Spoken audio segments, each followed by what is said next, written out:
کسی T we talk show میں anchor نے اپنے کروڑپتی مہمان سے سوال پوچھا، زندگی میں آپ کو حقیقی خوشی کب اور کیسے ملی ہے؟ مہمان نے کہا، حقیقی خوشی کے حصول کے لیے میں 4 مراحل سے گزرا ہوں۔ 1 دنیا کی ہر من پسند چیز کو پالینا۔ 2 دنیا کی مہنگی سے مہنگی چیز حاصل کرنا، لیکن میں نے دیکھا کہ ایسی ہر چیز کی تاثیر وقتی ہے۔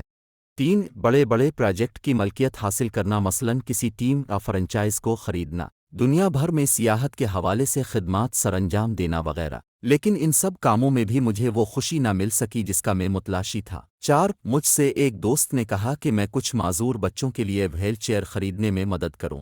میں نے فوراً دوست کی بات مان لی کہ میں ضرور اس کار خیر میں حصہ لوں گا۔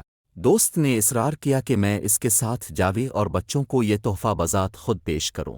میں نے بچوں کے چہرے پر انتہائی خوشی دیکھی۔ بچے کرسیوں پر بیٹھ کر خوشی سے جھوم رہے تھے، ہنسی خوشی کے ساتھ ادھر ادھر گھوم رہے تھے، ایسا لگ رہا تھا کہ وہ کسی پارک یا کھیل کے میدان میں ہوں۔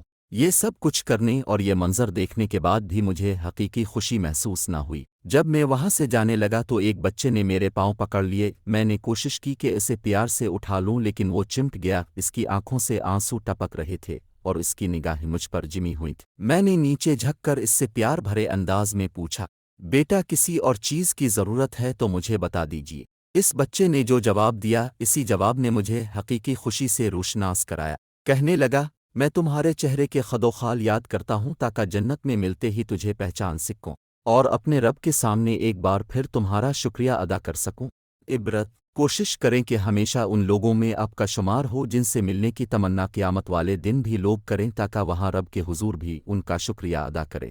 ان لوگوں میں سے نہ ہوں جن سے قیامت والے دن بھی لوگ جھگڑا کرنے کی تمنا کریں اور ان سے بدلہ لینے کے لیے قیامت کا انتظار کریں۔